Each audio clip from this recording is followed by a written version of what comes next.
As you guys can see here, he just purchased this girl from a corrupt noble. And guys, to be honest with you guys, this was probably the most interesting part of this episode. Like, this is like 17 minutes into the episode, and this was the only thing I was interested in. See, she says, you bought me. So she bought me, and yeah, he says, yeah, now strip Till. Like, so he's pretty much telling her to strip.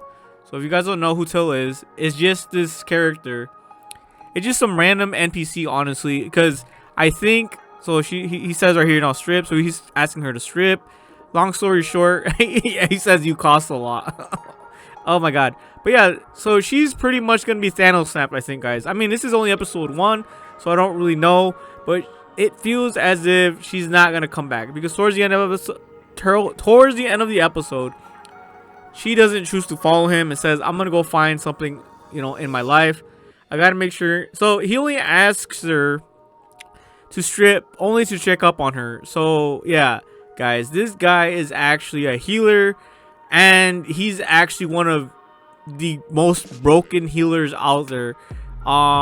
This is not necessarily a spoiler, but you know, most healers, they have bottlenecks, you know, they have levels. So he doesn't even know his bottleneck. He doesn't even know that he's a supercharged healer. He doesn't know he's like pretty much OP, but he pretty much can heal any wound so far, from what I can see from episode 1 and 2. So I have watched episode 1 and 2, guys, and here's the reason. This episode was just, I'm gonna be 100% 100 with you guys. This episode sucked until this moment. And then right here you can see she's nervous. You know, she really doesn't want to do it. She thinks he probably has different he probably has different intentions. And so she's like, all right, I'll listen to you.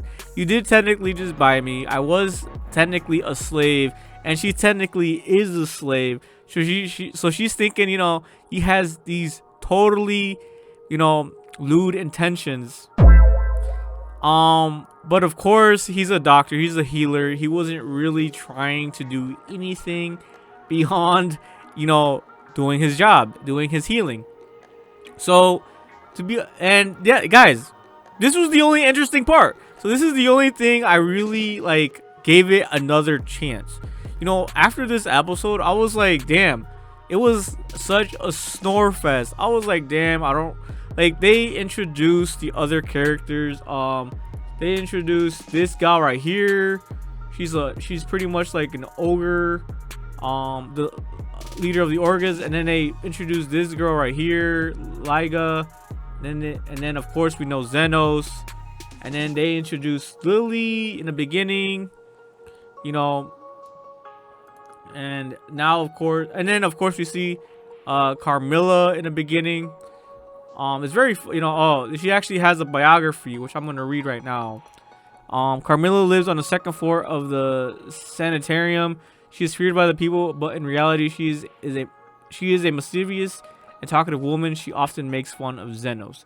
So yeah, guys, so they introduced all these characters in the beginning, and I wasn't really all that invested. I wasn't really interested in them, because it was just like really quickly getting to the point of, oh yeah, this is pretty much his harem.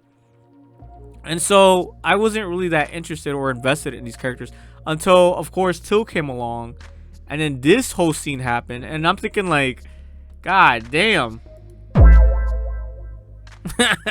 But anyways, but I gotta say, guys, you know, after this encounter, it's really wholesome. There's nothing much more to see here. You know, he sees that she's in pain and that she has a wound, and he heals the wound. And of course, she's really impressed. You know, impressed. She's right here. She really thought something was actually going to happen beyond that. And she honestly wanted something to go beyond that. But nothing happened, guys. So he heals her. We move on. He says, she's like, all right, thank you. And then in order to repay him, he finds him some flowers. And then one thing led to another.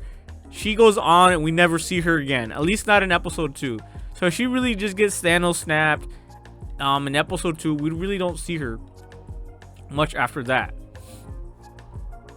And so let's get to episode 2 right here. This is why this anime was just so good. In episode 2,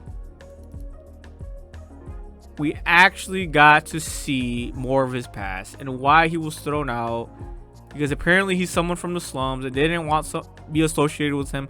Long story short, actually we could probably read the synopsis now. But yeah, episode 1 was like just so out of the blue. It felt so random.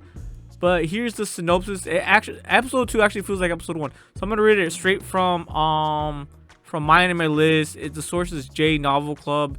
That's where they got it from. So life hasn't been kind to Zenos. So once upon a time, life hasn't been kind to Zenos. He was born in the slums, and his dirt poor background has denied him almost every opportunity. After encounter with a healer, he throws himself into studying to become one,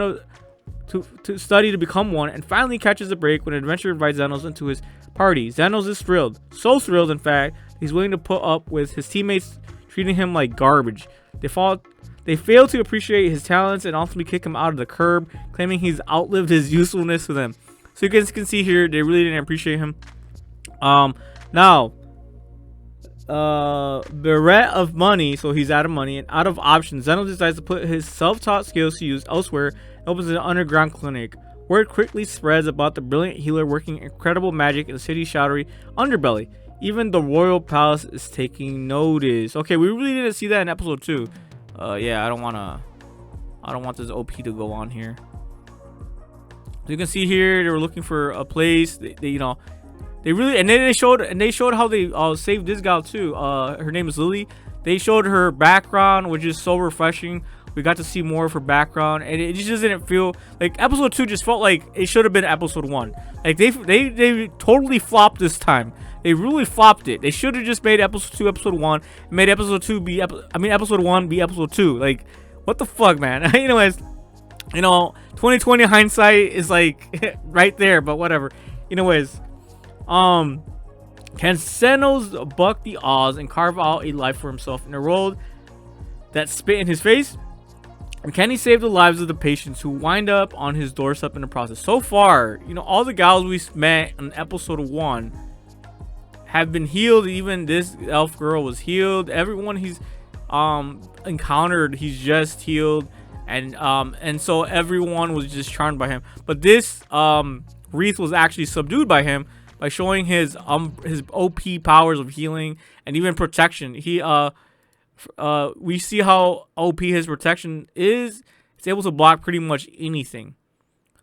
But yeah, so far guys, episode 2 has been a game changer. It's really changed everything. And honestly, if it wasn't for the fact that he saved that slave girl, and it showed him, that one part where it was just like,